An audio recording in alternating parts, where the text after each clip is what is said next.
Hello everyone स्वागत करुच्च YouTube channel Odisha study रे। तो पे आज मैं देखा +3 फोर्थ सेमिस्टर जो ओडिया ऑनर्स रही core paper 10 Odia honours core paper 10 +3 fourth semester.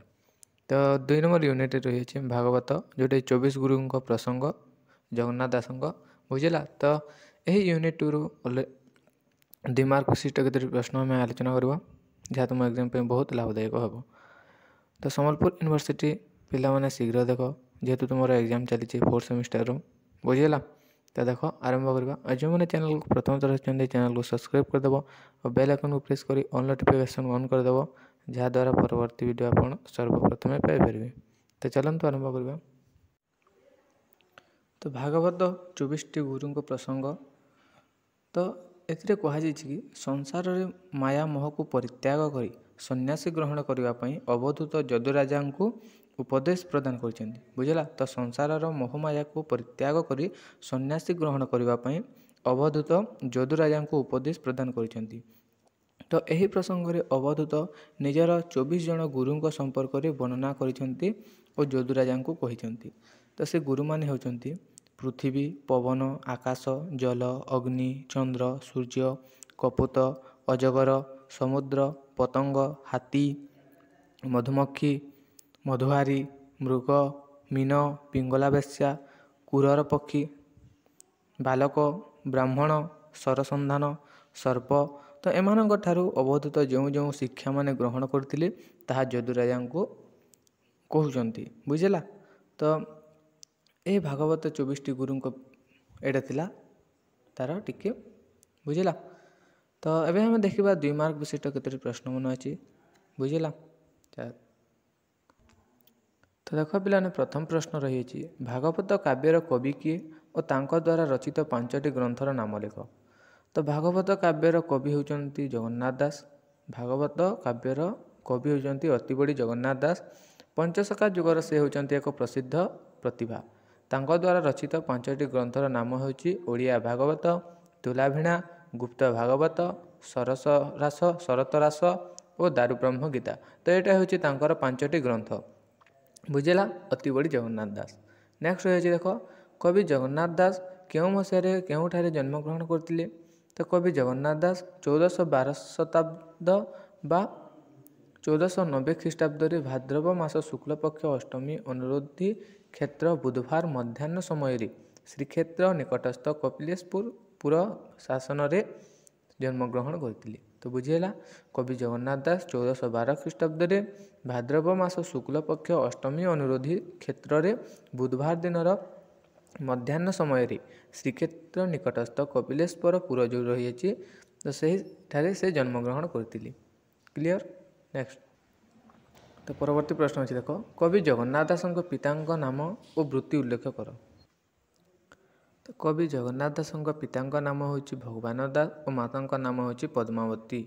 तो पिता थिले पुरी गजपति राजांकर पुराण पंडा। पिता थिले पुरी गजपति राजांकर पुराण पंडा।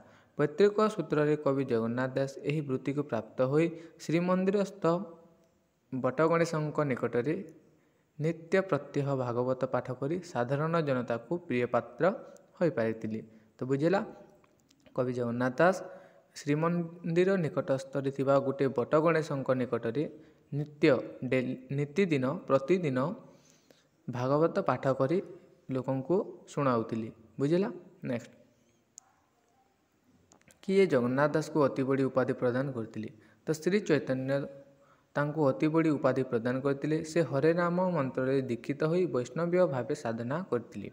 तांकर सर्वश्रेष्ठ कृति होची भागवत। तो जगन्नाथ दासଙ୍କ सर्वश्रेष्ठ कृति होची भागवत। नेक्स्ट कवि जगन्नाथ दास भागवत कवितारे वक्ता और श्रोता क्यों माने। तो कवि जगन्नाथ दासଙ୍କ भागवत रे वक्ता और श्रोता क्यों माने क्यों विषय रे वक्ता श्रोता को कहिचंती। तो देख ओडिया भागवतर एकादश स्कंदस्थ 10म अध्याय 24 गुरु का प्रसंग वर्णित अछि।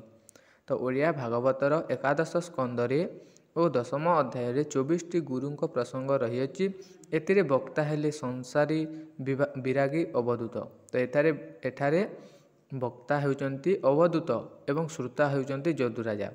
ତ ସାଂସାରିକ ମାୟା ମୋହ ଓ ଶୃଙ୍ଖଳିତ ମାନବ ସଭ୍ୟତା ଓ ଆଧ୍ୟାତ୍ମିକ ବିକାଶର ଗୁରୁତ୍ୱ ବିଷୟ ଉପରେ ଅବଧୂତ ଯଦୁରାଜାଙ୍କୁ କହିଛନ୍ତି। ବୁଝିହେଲା? ନେକ୍ସଟ, ତ କବି ଜଗନ୍ନାଥ ଦାସ କେବେ ଓ କେଉଁଠାରେ ତିରୋଧାନ ହୋଇଥିଲେ? ତ କବି ଜଗନ୍ନାଥ ଦାସ 1547 ଖ୍ରୀଷ୍ଟାବ୍ଦ ମାଘ ମାସ ଶୁକ୍ଳ ସପ୍ତମୀ ଦିନ ଶ୍ରୀକ୍ଷେତ୍ର ପୁରୀର ସାତଲହଡ଼ି ମଠଠାରେ ତିରୋଧାନ ହୋଇଥିଲେ। ତ କବି ଜଗନ୍ନାଥ ଦାସଙ୍କର 1547 ଖ୍ରୀଷ୍ଟାବ୍ଦ ମାଘ ମାସର ଶୁକ୍ଳପକ୍ଷ ସପ୍ତମୀ ଦିନ ଶ୍ରୀକ୍ଷେତ୍ର ପୁରୀର ସାତଲହଡ଼ି ମଠଠାରେ ପିଲାମାନେ ମନେ ରଖ, 1 ମାର୍କ କ୍ୱେଶ୍ଚନ୍, ସାତଲହଡ଼ି ମଠଠାରେ ତିରୋଧାନ କରିଥିଲେ। କ୍ଲିଅର? ନେକ୍ସଟ, ଅବଧୂତ କ୍ରୂର ପକ୍ଷୀକୁ କାହିଁକି ଗୁରୁ ରୂପେ ଗ୍ରହଣ କରିଥିଲେ?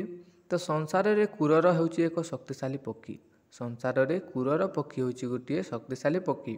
ନିତ୍ୟ କ୍ରୂର ପକ୍ଷୀ ଅନ୍ୟ ପକ୍ଷୀମାନଙ୍କ ମାଂସ ମାରି ନିଜର ଜୀବନ ଭରଣ ପୋଷଣ କରିଥାଏ। ତ ପ୍ରତିଦିନ କ୍ରୂର ପକ୍ଷୀ ଅନ୍ୟ ପକ୍ଷୀମାନଙ୍କରକୁ ମାରି ତା'ର ମାଂସକୁ ନିଜର ଭରଣ ପୋଷଣ କରିଥାଏ। ଏହା ହିଁ କ୍ରୂର ପକ୍ଷୀ ପାଇଁ ଅତ୍ୟନ୍ତ ଦୁଃଖର ବିଷୟ। ତ କ୍ରୂର ପକ୍ଷୀକୁ ଗୁରୁ କରି ଅବଧୂତ ନିଜ ଜୀବନକୁ ସୁମାର୍ଗରେ ଗତି କରାଇଥିଲେ। ବସ୍ତୁ ପ୍ରତି ଲୋଭ ପ୍ରକାଶ କରିବା ଉଚିତ ନୁହେଁ ବୋଲି ଜାଣିପାରିଲେ। ବୁଝିଲା? ନେକ୍ସଟ, ଅବଧୂତ ଯଦୁରାଜାଙ୍କ ନିକଟରେ ଶିଶୁକୁ ଗୁରୁ ବୋଲି ଜ୍ଞାନ କରିଥିବା କଥା କାହିଁକି କହିଥିଲେ? ତ ଅବଧୂତ ଯଦୁରାଜାଙ୍କ ନିକଟରେ ଶିଶୁକୁ ମଧ୍ୟ ଗୁରୁ ବୋଲି ଜ୍ଞାନ କରିଥିଲେ। ଶିଶୁର ଯେପରି କୌଣସି ନିଜ ପର ଜ୍ଞାନ ନ ପାଇ ଏକ ପ୍ରକାର ବିଚାର ବୋଧ ଦ୍ୱାରା ଚାଳିତ ହୋଇଥାଏ, ଠିକ୍ ସେହିପରି ସେଥିପାଇଁ ଶିଶୁକୁ ମଧ୍ୟ ଗୁରୁ ବୋଲି କହିଥିଲି। ନେକ୍ସଟ, ଅବନ୍ତୀ ନଗରର ବ୍ରାହ୍ମଣ କୁମାରୀ କଥା ନିକଟରୁ ଅବଧୂତ କେଉଁ ଶିକ୍ଷା ପାଇଛନ୍ତି? ତ ଯେଉଁଠାରେ ଅଧିକାଂଶ ଲୋକ ଏକତ୍ରିତ ହୋଇଥାନ୍ତି ସେଠାରେ ଗଣ୍ଡଗୋଳ ଓ କଳି ସୃଷ୍ଟି ହେବା ସାର କଥା। ତ ବୁଝିଲା? ଯେଉଁଠାରେ ଅଧିକାଂଶ ଲୋକ ବା ଏକତ୍ରିତ ହୋଇଥାନ୍ତି, ଯେଉଁଠାରେ ଗୋଷ୍ଠୀ ଦଳଗତ ଭାବରେ ଲୋକ ଥାନ୍ତି, ସେଠାରେ ଗଣ୍ଡଗୋଳ ଓ କଳି ସୃଷ୍ଟି ହେବାର ସମ୍ଭାବନା ରହିଥାଏ। ତ କୌଣସି କାର୍ଯ୍ୟ ହୋଇପାରେ ନାହିଁ ସେହି ଜାଗାରେ। ବ୍ରାହ୍ମଣୀ କନ୍ୟାର ବିବାହ ପ୍ରସ୍ତାବ ସମ୍ପର୍କରେ ତିରୋଲାରେ କଥା ହେବା ନିମିତ୍ତ ରୁଲ ଓ ମୁସଲ ସାହାଯ୍ୟରେ ଧାନ କୁଟିବା ସମୟରେ ହସ୍ତର କଙ୍କଣ ବାଧା ସୃଷ୍ଟି କରିଥିବାରୁ ସମସ୍ତ କଙ୍କଡ଼ ଓହ୍ଲାଇ କାର୍ଯ୍ୟ ଆରମ୍ଭ କରିଥିଲେ। ତ ଏହି ଉଦାହରଣ ଦେଖି ଅବଧୂତ କୁମାରୀ କନ୍ୟାକୁ ଗୁରୁ କରି ଏହି ଶିକ୍ଷା ପ୍ରାପ୍ତ ହୋଇଛନ୍ତି। ନେକ୍ସଟ, ଦୁର୍ଲଭ ମନୁଷ୍ୟ ଜନ୍ମ କିପରି ସାର୍ଥକ ହୋଇଥାଏ? ତ ଦୁର୍ଲଭ ମନୁଷ୍ୟ ଜନ୍ମ କିପରି ସାର୍ଥକ ହୋଇଥାଏ? ଦେଖ, ଯେଉଁମାନେ ଜ୍ଞାନୀ ଗୁଣୀ ଓ ପଣ୍ଡିତ ସେମାନେ ଦେହ ପ୍ରତି ଯତ୍ନଶୀଳ ନ ହୋଇ ଆତ୍ମା ପ୍ରତି ଉନ୍ମୁକ୍ତ ହୋଇଥାନ୍ତି। ତେଣୁ ମନୁଷ୍ୟ ନିକଟରେ ଦିବ୍ୟ ଜ୍ଞାନ ଦେଖି ଭଗବାନ ସନ୍ତୁଷ୍ଟ ହୋଇଥିଲେ। ଅତଏବ ମନୁଷ୍ୟ ସତ୍କର୍ମ, ସାତ୍ବିକ ଭାବନା ଏବଂ ଆଧ୍ୟାତ୍ମିକ କାର୍ଯ୍ୟ ଦ୍ୱାରା ନିଜର ଜନ୍ମକୁ ସାର୍ଥକ କରିଥାଏ। ବୁଝିଲା? ନେକ୍ସଟ, ଅବଧୂତ କାହିଁକି ସର୍ପ ଦୀକ୍ଷା ଗ୍ରହଣ କରିଥିଲେ? ତ ସର୍ପ ଯେପରି ଗୋଟିଏ ଗୀତରେ ସବୁଦିନ ନ ରହି